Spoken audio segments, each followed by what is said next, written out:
Hello friends, आज हम लोग पढ़ेंगे 2D का लास्ट टॉपिक हमारा बचा हुआ है सर्किल। उसकी जितनी भी प्रॉपर्टीज होती हैं उन सबको जानेंगे। इससे कितने क्वेश्चंस बनते हैं जो विभिन्न एग्जाम्स में आते हैं, हर बार इससे क्वेश्चंस बनते हैं। इसमें हम आपको पहले ही बता दें क्या क्या चीज़ें हम पढ़ेंगे, क्योंकि वीडियो हो सकता है थोड़ा लेंथी हो।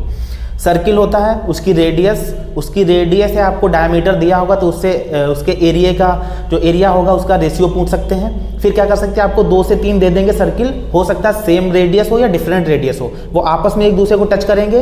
तो टच करने पे अगर उनको बाहर से एक सर्किल भी टच करे तो उसकी रेडियस कितनी होगी, उस सर्किल की पेरीमीटर कितनी होगी, किसी ट्राइंगल को अंदर से टच करने वाले किसी सर्किल की रेडियस कितनी होगी, किसी क्वाड्रिलेटरल को अंदर से टच करने वाले सर्किल की रेडियस, किसी क्वाड्रिलेटरल को बाहर से टच करने वाले सर्किल की रेडियस। यानी कि विभिन्न टाइप्स के सर्किल्स और किसी भी, चाहे वो पॉलीगन हो, चाहे ट्राइंगल हो, चाहे क्वाड्रिलेटरल या पेंटागन, इनको टच करते हुए सर्किल्स की रेडियस और उनकी पेरीमीटर से डिफरेंट टाइप के क्वेश्चंस एसएससी के चाहे एग्जाम्स हो, चाहे आपके स्टेट लेवल की कोई भी एग्जाम्स हो, उन्हें काफी ज्यादा पूछे जाते हैं। तो इन सभी को इस वीडियो में हम लोग पूरा कंप्लीट करेंगे। तो वीडियो को लास्ट जरूर देखें, और अगर आपको वीडियो अच्छा लग रहा है तो हमारे वीडियो को लाइक, शेयर और चैनल को सब्सक्राइब करना बिल्कुल ना भूलिए। तो चलिए शुरू करते हैं।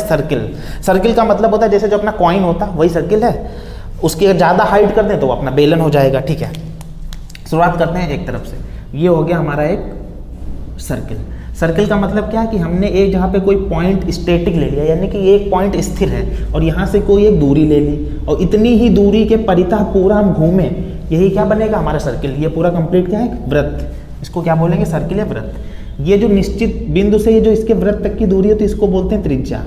ये हो गई आपकी त्रिज्या, और इसको बेटा स्मॉल r से डिनोट करते हैं। ठीक है, अगर हम इसको और इधर इतना बढ़ा दें, ध्यान से समझिए, अब जितनी भी डिस्टेंसेस हैं ये भी त्रिज्या है और ये मिला दे तो ये भी त्रिज्या होगी। बोलो इतनी बात क्लियर।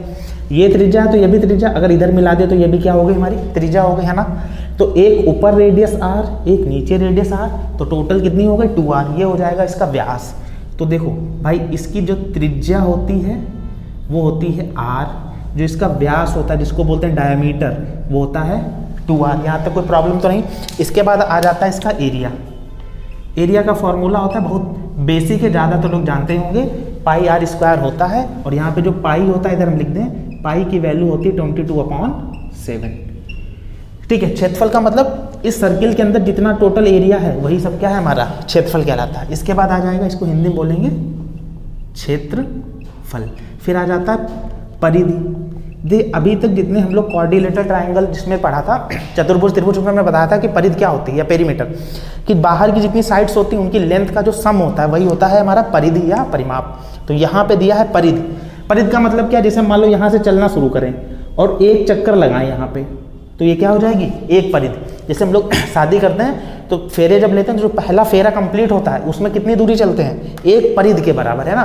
तो टोटल हम लोग 7 परिधि चलते हैं अपनी शादी में। ठीक है, और परिधि का फॉर्मूला हो जाएगा 2πr। अब यहाँ पे अगर आप ध्यान से देखो तो जो 2r होता है ये क्या डिनोट करता है, व्यास। भाई देखो, अभी हमने बताया था व्यास होता है 2r, और उसमें किससे गुणा है, पाई से। तो ये भी आप समझ सकते हो कि अगर आपको व्यास दिया हो तो सीधे आप पाई से गुणा कर दो, आपको परिधि या सरकमफेरेंस पता चल जाएगा, सरकमफेरेंस। ठीक है, इतनी बात आई थिंक आपके लिए क्लियर हो गई होगी। सर्किल में इतनी बातें होती हैं। अब एक दो बातें और समझिए। देखो, अगर आपको व्यास दिया हो या त्रिज्या दी हो, कुछ भी, त्रिज्या और व्यास का जो रेशियो होता है वो सेम रहता है। जैसे मान लो एक सर्किल की त्रिज्या 10 है और दूसरे सर्किल की त्रिज्या 20 है, ये दो अलग अलग सर्किल हो गए, तो इसका व्यास होगा 20 और इसका व्यास होगा 40, भाई 2 गुना होता है। ये रेडियस दी गई है r1 रेशियो r2 और ये d1 रेशियो d2 दिया गया। ध्यान समझिए, अगर दो डिफरेंट सर्किल्स हैं, एक की रेडियस 10 है, दूसरे की रेडियस 20 है, तो उनके व्यास कितने हो जाएंगे, इसका जस्ट 2 गुना, 10 का 2 गुना 20 और 20 का 2 गुना 40। लेकिन इनको अगर हम लोग फिर से डिवाइड कर दें 2 से ही मान लो, तो ये 10 और 20 हो जाएगा। तो देखो रेशियो वही हमारा बनता है। तो जो रेडियस का रेशियो होता है वही हमारा डायमीटर या व्यास का रेशियो हो जाता है। अब फिर पूछते हैं आपसे क्षेत्रफल का अनुपात, तो बहुत सिंपल है, ध्यान समझना। कभी आपको r1 रेशियो r2 दे दें या d1 रेशियो d2 दे दें और आपसे पूछें एरिया का अनुपात, एरिया को डेल से डिनोट करते हैं, तो del1 रेशियो del2, तो आपको कुछ नहीं करना, बस इनका स्क्वायर कर देना है। मान लो यहाँ पे आपको a रेशियो b दे दें तो इसका स्क्वायर कर दोगे, a square ratio b square. समझ आ रही है कुछ छोटी सी बात। मान लो एक में दे दें, उन्होंने 3 और 4 अनुपात है रेडियस का, और एरिया का पूछेंगे तो 3 का स्क्वायर 9, 4 का स्क्वायर 16। ये हमारा आंसर आ जाएगा। चाहे रेडियस का अनुपात दिया हो या डायमीटर का दिया हो, बात एक ही होती है, आप एरिया का अनुपात उनका स्क्वायर करके निकाल सकते हैं। ये ऐसा होता है क्योंकि यहाँ पे रेडियस का स्क्वायर होता है ना, तो रेडियस का स्क्वायर हो जाएगा, पाई तो कैंसिल ही हो जाएगा। ठीक है, इतनी बात हम लोगों ने सीखी। अब इसके बाद समझते हैं, देखो एक दो बातें और समझना। जो परिध होती है वो एक चक्कर के बराबर होती है। क्वेश्चन पूछे जाएंगे कि कोई पहिया घूमता है, एक चक्कर में कितनी दूरी चलता है, तो एक चक्कर में वो अपनी परिधि के बराबर दूरी चलता है। फिर क्वेश्चन इस तरीके से आएगा कि एक पहिए की त्रिज्या इतनी है, उसको 5420 मीटर जाना, तो कितने चक्कर लगाएगा, तो आप एक परिधि निकालोगे, डिवाइड करोगे, टोटल आपका आंसर आ जाएगा। अब दूसरे टाइप के क्वेश्चंस कैसे बनते हैं समझिए। जैसे मान लो आपको एक इस तरीके से सर्किल दे दिया, ठीक है, ध्यान से समझना, और इसको तीन एक आपको ट्रायंगल दे दिया और ये तीन इसको सर्किल्स ऐसे टच कर रहे हैं। ड्राइंग पे मत जाना, भावनाओं को समझना, ठीक है भाई। और ऐसा आप समझ सकते हो कि ये तीनों बराबर हैं, ठीक है, इनकी रेडियस इक्वल है। तो और ये जो ट्रायंगल हमारा है ये समबाहु त्रिभुज है, एक ये हो गया, ये आर, और सभी की जो लंबाइयाँ हैं ये आर और आर के बराबर हैं। ये बेहतरीन कंसेप्ट है, इस पर क्वेश्चंस पूछे जाते हैं। इसमें एक तो आपसे ये एरिया पूछ सकते हैं अंदर का, ये टोटल एरिया कितना होगा, जो साइडेड पोर्शन है, समझना। तो भाई एक बात बताओ, इस रेडियस, ये जो एक सर्किल है इसकी रेडियस आर है, सभी की रेडियस आर आर है, और जो ये त्रिभुज हमारा बनना है, ये जो हमारा त्रिभुज बनना है, त्रिभुज की जो भुजाएं हैं, तो देखो समबाहु त्रिभुज है, तो ये 2r, ये भी 2r, ये भी 2r, आर आर 2r हो गई। तो ये हम एरिया कैसे निकालेंगे, और आपको ये पता होना चाहिए कि जो समबाहु त्रिभुज होता है वहाँ पे 60 डिग्री एंगल बनता है। ये सुनो, एंगल बनेगा हमारा 60 डिग्री। अब इसकी एरिया पूछी है, तो आप पूरे ट्रायंगल का एरिया निकालो, ट्रायंगल का एरिया, और उसमें से क्या माइनस करोगे, तीन ये सेक्टर बनने जो ब्लैंक सेक्टर्स दिख रहे हैं, और सभी सेक्टर का एंगल कितना है 60 डिग्री, तो 60 60 60 टोटल कितना हो गया 180। तो यानी कि सेक्टर जो माइनस होगा वो कितने डिग्री का माइनस होगा, 180 डिग्री का। और जो पूरा सर्किल होता है इसमें बेटा ये टोटल जो होता है ये 360 डिग्री होता है, और तो 180 का मतलब आधा सर्किल। ट्रायंगल, क्वाड्रिलेटरल ट्रायंगल का एरिया होता है √3/4 इंटू साइड स्क्वायर, और साइड कितना है ये 2r, तो 2r का होल स्क्वायर, माइनस सेक्टर कितना है 180 डिग्री, यानी कि आधा सर्किल। सर्किल का फॉर्मूला क्षेत्रफल होता है πr², यहाँ से देखो, और आधा है तो 2 से क्या कर देंगे, हम इसे भाग कर देंगे। अब यहाँ पे 2 का स्क्वायर 4 से 4 कैंसिल हो जाएगा, तो √3r² माइनस π/2 r² यहाँ से कॉमन ले लोगे, तो √3 माइनस π/2 हमारा ये क्या आ जाएगा, आंसर आ जाएगा। यानी कि जो हमारा ये जो सैडेड पोर्शन है इसका एरिया का फॉर्मूला हो जाएगा, या इसका जो एरिया हमें निकालना है वो निकाल आएगा r² अंडर ब्रैकेट में √3 माइनस π/2। ये हमारा करेक्ट आंसर आ जाएगा r निकालने के लिए। नेक्स्ट स्लाइड में हम आपको बताएंगे कि इसकी ये परिधि कितनी होगी। अभी आप इसका इतना स्क्रीनशॉट ले लीजिए। तो अभी हमने ये वाला बनाया था ट्राइंगल, क्वाड्रिलेटरल ट्राइंगल, और इस पे सर्किल्स थे जिनकी रेडियस इक्वल थी। एक बात हमने लिख दी थी कि जो ये एरिया अगर आपसे पूछेंगे अंदर की, तो उसका फॉर्मूला अभी हमने आपको बताया था √3 माइनस π/2 इंटू r², ठीक है। ये होता है एरिया, इसका एरिया जो हमारा साइडेड पोर्शन है। अब इसी में एक बात और आपसे पूछ सकते हैं कि अंदर की जो ये परिधि है, ये फिर ये हो गई और ये हो गई। ड्राइंग आप देख ही सकते हैं कितनी गंदी है। आपको ध्यान का रखना है कि ये तीनों सर्किल बराबर है, इतना समझते रहिए। ये आपसे अगर डिस्टेंस पूछी जाए, तो अभी हमने आपको एक बात बताई थी कि ये सभी एंगल 60 डिग्री के होते हैं, यस और नो। और 60 60 60 डिग्री अगर होंगे तो 180 डिग्री, और 180 डिग्री होता है आधा सर्किल। अब देखिए ये जितनी भी रेडियस है, ये जो टोटल रेडियस है ये कितने के बराबर होगी, अंदर की रेडियस नहीं, सॉरी पेरीमीटर बोलेंगे, सरकमफेरेंस, जिसे हिंदी में आप परिधि भी बोल सकते हैं, ठीक है। परिधि ये बेटा बराबर होगी आधी परिधि के बराबर। परिधि टोटल होती है 2πr, क्योंकि रेडियस r है, उसका आधा कर दोगे तो 2 से 2 कैंसिल, π इंटू r आ जाएगा। इतनी छोटी सी बात समझ आई। अब इस पर बेस्ड एक क्वेश्चन देख लेते हैं फटाफट। देखिए ऐसे समझ सकते हैं ताकि आप लोगों को समझ आ जाए कि एक कोई क्वाड्रिलेटरल ट्राइंगल है, और जिसकी एक कोई क्वाड्रिलेटरल ट्राइंगल है जिसकी साइड्स 14 सेंटीमीटर की हैं। कितने सेंटीमीटर की है, 14 सेंटीमीटर, यानी कि ये टोटल 14 सेंटीमीटर हो गई। उसको 3 इक्वल साइड के सर्किल्स टच कर रहे हैं, तो जो बीच का घिरा हुआ क्षेत्रफल है, यानी कि सैडेड पोर्शन, सैडेड पोर्शन, इसका आपसे एरिया पूछेंगे। तो कैसे आप निकालोगे, ध्यान से समझना।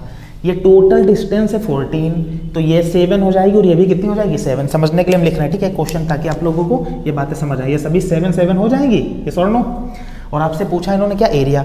तो शेडेड पोर्शन का एरिया का फॉर्मूला आपको यहाँ से पता ही है, √3 माइनस π/2 और इंटू r²। तो r की वैल्यू यहाँ से कितनी हो जाएगी, 14 का आधा 7, तो √3 माइनस π/2 और 7 का स्क्वायर 49, और बस यही आपका क्या हो जाएगा, करेक्ट आंसर आ जाएगा। अगर यही पूछें कि शेडेड पोर्शन की जो परिधि है सर्कमफेरेंस, वो कैसे बताओगे, तो पाई इंटू आर, पाई का मान 22/7 और आर कितना है हमारा 7, 7 कैंसिल, तो 22 मीटर हमारा करेक्ट आंसर आ जाएगा। सेंटीमीटर में है तो सेंटीमीटर कर लेंगे। ये छोटी सी बात समझ रही, हो सकता है थोड़ा फास्ट लगे, अभी क्वेश्चंस कराएंगे तब समझ आएगा। इसके बाद इसमें एक और बात पूछते हैं कि मान लो हमने इसके ऊपर तीनों सर्किल के ऊपर एक बद्धी चढ़ा दी, रबड़ बैंड चढ़ा दिया। तो देखो एक तो ये रबड़ यहाँ से ऐसे जाएगी, ये इसको ऐसे टच करेगी, फिर यहाँ से इसको ऐसे टच करेगी, और फिर ये यहाँ से इसको ऐसे टच करेगी, और बाकी इसके ऊपर लिपट के आएगी। समझ आ रहा है हमारी बात, ये यहाँ पे ऐसे तो लिपटी हुई होगी और बाकी इतनी सर्किल ये खड़ी सी होगी। ये छोटी सी बात आपको समझ आ रही होगी।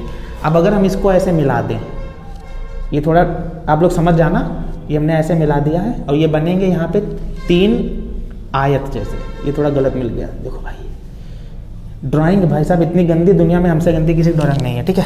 देखो क्या हमने किया कि हमने इनको मिला दिया, तो एक ये आपका बना, एक ये, 3 यहाँ पे बन गए हमारे, क्या बन गए, 3 बन गए आयत। अब ये R और R 2R, तो ये भी कितनी हो गई 2R ये हुई, 2R ये हुई, और 2R कितनी हो गई, ये हो गई, तो 6R टोटल हो गई। तो ये जब आपसे पूछेंगे कि लेंथ ऑफ रबर बैंड, जो इसके ऊपर रबर का बैंड लगा दिया उसकी लेंथ कितनी होगी, तो 2R कितना हो गया भाई 6R, ठीक है। ये यहाँ पे लिख देंगे, सॉरी, ये हो जाएगा हमारा 6R। अभी क्या बचा, अभी बचा है ये इतनी डिस्टेंस, ये इतनी डिस्टेंस और ये इतनी डिस्टेंस। तो ध्यान से समझो, ये क्वाड्रिलेटरल ट्रायंगल है, तो ये 60 डिग्री हुए, और ये बना है एक आयत, तो ये एंगल कितना हुआ 90, ये भी एंगल कितना हुआ 90, तो 9 180, तो ये 60 है, तो ये हो जाएगा 120, तभी तो टोटल 360 डिग्री होगा। अगर ये 120 है तो ये भी 120 होगा, और ये भी कितना हो जाएगा 120, तो 120 3 बार जोड़ोगे तो 360 डिग्री हो गया, और 360 डिग्री से एक पूरा सर्किल बनेगा, और सर्किल की परिधि होती है 2πr। तो ध्यान रखना 6R और 2πr टोटल क्या हो जाएगा, रबर बैंड की लेंथ। तो अब आप इसको चाहो तो आराम से नोट कर सकते हैं, ठीक है। देखो पेन और पर सब कुछ गिरा जा रहा है, ठीक है। इसके बाद हम लोग समझते हैं एक दूसरा डायग्राम, कि मान लो यहाँ पे आपको एक दे दिया गया, देखो हो सकता है भाई आपको अच्छा ना लगे दिखने में, लेकिन आप फॉर्मूले ध्यान रखो, क्वेश्चन यही से बनेंगे। बहुत ज़्यादा अच्छा लिखा होने से फ़र्क तो पड़ता है, लेकिन इतना भी नहीं, आपको फॉर्मूले पता होने चाहिए, ठीक है, जहाँ तक हमें लगता है। अब एक देखो यहाँ पे ऐसे होता है कि ये एक सर्किल ऐसे बनेगा, भैया डिजिटल बोर्ड है नहीं तो थोड़ा दिक्कत तो होंगी ही, और आप लोगों को समझना भी चाहिए भाई। चलिए ठीक है, ऐसे ही हमने बनाया, ये इंटरसेक्ट नहीं कर रहा है, ये यहाँ पे बेसिकली टच कर रहा है, बाहर से एक दूसरे को टच कर रहे हैं भाई, क्या कर रहे हैं, टच। अब इसको समझो, इसमें भी आपसे ये एरिया पूछ सकते हैं, ये वाला एरिया। अब मान लो ये R है, तो ये सभी R हो जाएंगे। तो भाई ये जो अंदर एक चतुर्भुज आपको दिख रहा है, ये चतुर्भुज बेसिकली क्या होगा, है स्क्वायर। स्क्वायर क्यों होगा, कभी सभी साइड्स इसके इक्वल है, तो सभी एंगल्स भी यहाँ पे 90 डिग्री हो जाएंगे। ये सुन लो, ये छोटी छोटी बातें आप समझते रहिएगा। अब यहाँ पे हमें क्या बताना है, हमें शेडेड पोर्शन का एरिया बताना है। तो कैसे बताओगे, आप पूरे वर्ग का एरिया निकालो, साइड कितनी वर्ग की है 2R, तो एरिया देखो क्या हो जाएगा, एरिया किसका एरिया, शेडेड पोर्शन। समझ आना, शेडेड पोर्शन का एरिया कैसे निकलेगा, आप इस टोटल क्या है वर्ग का एरिया निकालो, और वर्ग का एरिया होता है लेंथ स्क्वायर। लेंथ कितनी है 2R, तो 2R का होल स्क्वायर। ये एरिया हो गया किसका, इसका। इसमें से क्या हम माइनस करेंगे, 1 2 3 4 ये सेक्टर, चारों सेक्टर 90 90 90 90 4 बार जोड़ोगे तो 360, और 360 से बनेगा एक सर्किल, और सर्किल का एरिया होता है πr स्क्वायर। बस यही आपका क्या हो जाएगा आंसर। यहाँ से चाहना तो R स्क्वायर कॉमन ले लेना, तो 4 माइनस पाई और इंटू R स्क्वायर, ये हमारा क्या हो जाएगा, शेडेड पोर्शन का area 4 minus pi into R square. छोटी सी बात समझ आई। फिर इसकी पूछ सकते हैं सरकमफेरेंस। सरकमफेरेंस, छोटी छोटी बातें समझते रहना। सरकमफेरेंस यानी कि परिधि, किसकी परिधि, जो शेडेड पोर्शन है, ध्यान रखना, ठीक है। शेडेड पोर्शन, ये जो अंदर का पोर्शन है, इसकी टोटल परिधि। तो भाई 90 90 90 90 4 बार जोड़ोगे 360 डिग्री हो जाएगा, और 360 डिग्री से बनेगा एक सर्किल, और सर्किल की परिधि क्या होती है, परिधि पूछें तो परिधि बताओ, एरिया पूछें तो एरिया बताओ। परिधि होती है 2 पाई r, ये आपका आंसर आ जाएगा। समझ जाए, छोटी सी बात, बहुत ही बेसिक क्वेश्चन हो गया। अब इस पर अगर आप कोई डिस्टेंस दे देंगे, आप सारी बातें निकाल सकते हैं। अब आप चाहो तो 1 मिनट रुक जाइए, अभी इसमें एक बात बची है कि इस पर अगर रबर बैंड हम लोग चढ़ा दें, तो हमने देखो ये ऐसे बेटा टच किया, ये सुन लो, फिर ये ऐसे टच किया, फिर यहाँ पे ऐसे टच होगा रबर बैंड, और यहाँ पे, और बाकी इतने पे क्या हो जाएगा, ये लिपटा हुआ रहेगा। समझ आ रही है आपको हमारी बात? ठीक है, तो ये अगर R और R 2R है, अगर हम इनको ऐसे आयत जैसे बना दें यहाँ पे, और बस इसके बाद आपका यहाँ पे ये सारी बातें फिनिश हो रही हैं। अगर हम ये R और R देखें 2R, तो ये भी बेटा 2R हुआ, ये भी 2R होगा, ऐसे ये भी 2R और ये भी 2R, तो 8R तो ऐसे हो गया। अगर रबर बैंड की लेंथ पूछें, रबर बैंड की लेंथ वही, ठीक है, समझ जाना भाई साहब। तो 2R 4 बार जोड़ोगे तो 8R हो जाएगा, हाँ या ना। अब बाकी ये एंगल कितना होगा, अगर ये 90 है और यहाँ पे बिल्कुल मिला तो ये भी 90, ये भी 90, ये भी 90, 90 90 90 90, देखो ये होगा बेटा 90, ऐसे ये चारों जगह पर 90 90 होगा तो 360, और 360 से एक परिधि, और परिधि का फॉर्मूला 2 पाई r। ये छोटी सी बात समझ आई। यहाँ पे देखो हमने क्या लिखी थी बात, हाँ यहाँ पे लिखी है 6r प्लस 2 पाई r, वहाँ पे 3 थे तो 6r प्लस 2 पाई r, यहाँ पे 4 हैं तो 4 दूनी 8r प्लस 2 पाई r। तो ये छोटी सी बात हमारी फिनिश हुई। अब हमने सर्किल से रिलेटेड सारी बातें यहाँ पे फिनिश कर ली हैं। अब हम कुछ क्वेश्चंस बताएंगे, अब आप इसका स्क्रीनशॉट ले लीजिए। तो भाई साहब आप सभी के सामने क्वेश्चंस आ चुके हैं। अभी जो आपने फॉर्मूले सीखे, अब उनको कैसे करेंगे अप्लाई, देखेंगे इन सभी क्वेश्चंस के जरिए। एक गाय 17.5 मीटर लंबी रस्सी में बंधी है, तो गाय द्वारा कितने क्षेत्रफल में घास चरी जाएगी। गाय हो, घोड़ा हो, कुत्ता हो, कुछ भी हो, जैसे ये गाय यहाँ पे बंधी है और ये रस्सी उसकी कितनी लंबी है, 17.5 मीटर। अब भाई इतनी लंबी अगर रस्सी है तो गाय इतनी लंबी ही रस्सी के इर्द गिर्द चारों तरफ घूम सकती है, तो ये त्रिज्या ही तो हो गई। बस ऐसे क्वेश्चन आए तो ध्यान रखना ये रेडियस को डिनोट करता है। तो रेडियस हो गई हमारी 17.5। पूछा कितने क्षेत्रफल में घास चरेगी, तो पूरा ये क्षेत्रफल, यानी कि ये जो वृत्त बन रहा है इसका हमें क्षेत्रफल बताना है। और वृत्त के क्षेत्रफल का अभी हमने आपको फॉर्मूला बताया था पाई r स्क्वायर। पाई का मान है 22/7, r का मान कितना है यहाँ पे 17.5, स्क्वायर है तो 2 बार लिख दो 17.5, स्क्वायर का मतलब 2 बार गुणा ही तो होती है। अब 7 से 17.5 को भाग करोगे तो ये 2.5 आएगा, 22 की गुणा 2.5 से करोगे तो ये हो जाएगा 55, और 55 की गुणा 17.5 से करोगे तो ये हो जाएगा आपका 962.5। गुणा कर लेना, यही हमारा करेक्ट आंसर आ जाएगा। ठीक है, इतने मीटर स्क्वायर, क्योंकि ये रस्सी है मीटर में और क्षेत्रफल हमेशा मीटर स्क्वायर होता है, तो इतने मीटर स्क्वायर में वो क्या कर लेगी, घास पूरा चल लेगी। अगला है 2 वृत्तों के व्यास का अनुपात 4:5 है, तो इनके क्षेत्रफलों का अनुपात बताओ। देखो व्यास क्या होता है, व्यास जो होता है वो त्रिज्या का होता है 2 गुना, त्रिज्या गुणे 2, यही तो होता है। अब आप ऐसे ध्यान से समझिए, सॉल्यूशन यहाँ पे देखते हैं कि व्यास हमारा पहले का है 4 और दूसरे का है 5, तो ये हो गया D1 और ये D2, इसको बोलते हैं डायमीटर। ये है 4:5। D1 is directly proportional to radius, यानी कि व्यास जो है वो त्रिज्या के जस्ट क्या है, ये व्यास देखो यहाँ पे लिख गया है, व्यास लिख लेना। ठीक है, व्यास जो होता है वो त्रिज्या के जस्ट प्रोपोर्शनल होता है, तो त्रिज्या का भी अनुपात यही रहेगा। और जो क्षेत्रफल होता है उसमें त्रिज्या स्क्वायर हो जाती है, पाई तो कट ही जाएगा। ध्यान रखना यहाँ पे त्रिज्या क्या जाएगी, स्क्वायर। तो 4 का स्क्वायर 16, 5 का स्क्वायर 25, 16/25 या 16:25, यही हमारा किसका अनुपात आ जाएगा, ये हमारा क्षेत्रफलों का अनुपात आ जाएगा। ठीक है, D1 D2 जो होता है वही हमारे किसका अनुपात होता है, त्रिज्या का। त्रिज्या का अनुपात व्यास का, व्यास का अनुपात त्रिज्या का, 4:5, इनका स्क्वायर करने से 16:25 हमारा आ जाएगा क्षेत्रफलों का अनुपात, क्योंकि यहाँ पे पाई तो कट ही जाएगा, आर स्क्वायर की हमें वैल्यू सीधे ध्यान देनी है। अगला क्वेश्चन है, किसी वृत्त की त्रिज्या क्या होगी यदि उसकी परिधि इतनी है। देखिए इसमें हमें परिधि दे दी है और परिधि का फॉर्मूला आपको पता ही होगा, 2 पाई r होता है, 2 पाई r, उसकी वैल्यू कितनी है 88, 2 से काटेंगे 44 हो गया, पाई का मान 22/7, त्रिज्या हमें पता नहीं, ये 44। ये कुछ बात समझ आ रही है। 2 पाई r बराबर 80 है, 2 से हमने इसको डिवाइड किया 44 आ गया, पाई की वैल्यू 22/7 होती है, r ऐसे आ गया, 22 से इसको 2 बार में काटेंगे 44 और 7 की 2 से गुणा, तो r की वैल्यू हो गई 14, r की वैल्यू हो गई 14। ये दिया था मीटर में तो मीटर, यानी कि रेडियस कितनी हो जाएगी हमारी 14 मीटर। बहुत सिंपल क्वेश्चन है, ये केवल हम आपको इसलिए बता रहे हैं ताकि आपको ये चीज़ें समझ आए। इस टाइप के क्वेश्चन बहुत ही छोटे एग्जाम्स में पूछाते हैं। अगर आप MTS वगैरह की, CGL की या CHSL की तैयारी कर रहे हैं तो वहाँ पे इस टाइप के क्वेश्चन नहीं पूछाएंगे। ये आपका GD हो गया या UP पुलिस हो गया, उसमें क्वेश्चन बहुत ज़्यादा रहते हैं, ऐसे क्वेश्चन आते हैं। अगला क्वेश्चन देखिए, एक पहिए की त्रिज्या, ये थोड़ा ठीक क्वेश्चन है, ये ठीक है, ये SSC के MTS वगैरह में आ सकता है कि एक पहिए की त्रिज्या 7 मीटर है तो 1320 मीटर दूरी तय करने में कितने बार पहिया घूमेगा, यानी कि एक पहिया कितने चक्कर लगाएगा। जैसे हम लोग चक्कर लगाते हैं अपने डेली लाइफ में इधर से उधर, तो ये पहिया कितने चक्कर लगाएगा समझिए। टोटल पहिया कितनी दूरी गया है, देखिए पहिया एक चक्कर में उतनी ही दूरी चलता है जितने पहिए की परिधि होती है या पेरीमीटर। पहिए की परिधि कितनी होती है 2πr, ये एक चक्कर में चला दूरी, और मान लो हमने उसमें n चक्कर लगाए और टोटल कितनी दूरी पहुंच गया 1320। अब वैल्यू रखते हैं, 2 से अगर हम इसको भाग कर देंगे तो आ जाएगा 6 बार 660 आ जाएगा। पाई का मान 22/7, त्रिज्या हमें कितनी दी है 7 दी है, और इधर दिया है गुणे n बराबर 660।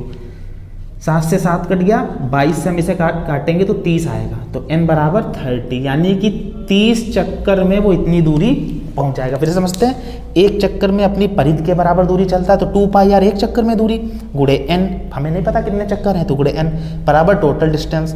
इसको डिवाइड किया, पाई की वैल्यू रखी, ये सब डिवाइड किया, n की वैल्यू 30 आ गई, ये हमारा क्वेश्चन सॉल्व हो गया, यानी कि 30 चक्कर में इतनी दूर पहुंचेगा।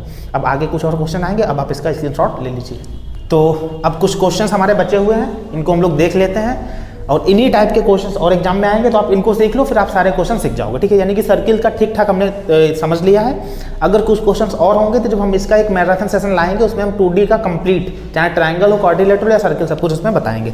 तो एक एक करके क्वेश्चंस देखते हैं। अभी हमने आपको ऐसे समझाए भी थे और फिर भी एक कोशिश कर रहे हैं कि आपको बता दें ताकि आपका बिल्कुल कंसेप्ट क्लियर हो जाए।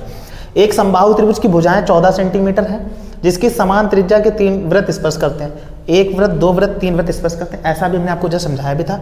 इस घेरे हुए भाग का क्षेत्रफल, इस वाले भाग का क्षेत्रफल, परिधि यानी कि ये परिधि बतानी है, जो मुड़ी हुई टोटल ऐसे बननी है इसकी परिधि बतानी है, और रबर बैंड, ये जो रबर बैंड टोटल लगेगा इसकी लेंथ बतानी है। तो देखो अभी बताया था कि अगर किसी भी इक्विलेटरल ट्रायंगल या समबाहु त्रिभुज को ऐसे टच करेगा तो वहाँ पे हमने जो सैडेड पोर्शन का एरिया बताया था, सैडेड पोर्शन का एरिया बताया था, वहाँ बताया था आपको हमने √3 - π/2 और r²। ये देखना जाके फॉर्मूला अभी बताया था, √3 - π/2 × r²। आप ये मत करना कि हम बना लेंगे फॉर्मूला वहाँ पे निकाल लेंगे, गलत कर दोगे। आपको फॉर्मूला याद हो जाना चाहिए, आप खुद से सॉल्व करना, डिराइव करना, आपको ये फॉर्मूला मिलेगा तब याद हो जाएगा। वैल्यूज पुट कर दोगे, √3 - π/2, और समझिए देखो इन्होंने बोला है कि जो 14 सेंटीमीटर है वो समबाहु त्रिभुज की भुजा है, तो इसको जब 2 वृत्त बराबर होंगे तो साथ साथ ही तो करेंगे, तो त्रिज्या यहाँ से हमें पता चल गई कि 14 टोटल दी थी तो त्रिज्या हो जाएगी हमारी 7, और यहाँ पे 7 का स्क्वायर कर दोगे तो 49, बस यही हमारा करेक्ट क्या आ जाएगा, आंसर आ जाएगा। दूसरी बात इसमें पूछी है परिधि की लंबाई, इस वाली परिधि की लंबाई, तो परिधि का फॉर्मूला आप देखना जाके सरकमफेरेंस, तो सरकमफेरेंस का हमने आपको फॉर्मूला बताया था πr, क्योंकि ये यहाँ पे 60 डिग्री होता है तीनों जगह पे, तो बनेगा 180 होता है आधा, तो 2πr का आधा πr, वैल्यू रख दो, पाई और r की वैल्यू कितनी है 7, चाहो तो पाई की भी वैल्यू रख देते हैं यहीं पे 22/7, तो 7 से 7 कट गया 22 आ जाएगा, 22 सेंटीमीटर में है तो सेंटीमीटर हो गया, ठीक है, कोई दिक्कत नहीं। लास्ट बात इन्होंने पूछी है रबर बैंड की लंबाई, तो रबर बैंड की लंबाई हमने आपको बताई थी 6r + 2πr, ये रबर बैंड की लंबाई होती है। तो 6r की वैल्यू है 7 + 2 पाई का मान 22/7 और r का मान है 7, 7 से 7 कट गया, 6 से 42 और 22 दूनी 44, इनको जोड़ोगे तो 86 सेंटीमीटर ये हमारी, ये जो टोटल रबर बैंड लगेगा इसकी लंबाई आ जाएगी 86 सेंटीमीटर। तो आई थिंक ये बात आप समझ गए होंगे। इसी तरीके से रिलेटेड इसमें है, लेकिन वहाँ पे ट्रायंगल था और यहाँ पे है हमारा स्क्वायर। किसी वर्ग की भुजा 10 सेंटीमीटर है तो इसको चारों वृत्तों द्वारा घिरे भाग का क्षेत्रफल, यानी कि ये क्षेत्रफल बताना है, इसकी परिधि यही समझ गए आप, जैसे अभी ट्रायंगल में बताई थी, ये परिधि बतानी है टोटल, और उसके बाद हमें बताना है रबर बैंड की लंबाई, यानी कि टोटल रबर बैंड की लंबाई कितनी होगी। तो देखो इसका जो हमने अभी एरिया आपको बताया था, इसका एरिया सैडेड पोर्शन का, सैडेड पोर्शन का एरिया था 4 - π × r², 4 - π × r², ये हमने आपको बताया था। तो 4 - π और r की वैल्यू कितनी रहेगी, देखिए टोटल 10 है तो ये 5 5 हो जाएंगी, तो त्रिज्या हो जाएगी 5 और 5 का स्क्वायर 25, ये हमारा करेक्ट आंसर आ जाएगा। पाई की वैल्यू अगर रखोगे तो वहाँ से भी सॉल्यूशन आपका आ जाएगा। फिलहाल 4 - पाई × 25 सेंटीमीटर है तो सेंटीमीटर स्क्वायर, यहाँ पे भी लगा लेना, ये 49 सेंटीमीटर स्क्वायर, क्योंकि एरिया हमेशा स्क्वायर में रहता है। दूसरी बात हमें बतानी परिधि, तो सरकमफेरेंस क्या होती है, परिधि यही तो बतानी है। वहाँ पे 60 60 60 180 बने था, यहाँ पे 90 90 90 360, और 360 से बनता है पूरा सर्किल, तो पूरे सर्किल की परिधि हो जाएगी 2 पाई, वैल्यू रख देना 2 पाई और r का मान है 5, 5 2 जा 10 पाई हमारा सेंटीमीटर में करेक्ट आंसर आ जाएगा। पाई की वैल्यू 3.14 भी होती है, तो 31.4 सेंटीमीटर भी करेक्ट आंसर आ जाएगा। इसके बाद लास्ट बात पूछिए रबर बैंड की लंबाई, रबर बैंड, ठीक है।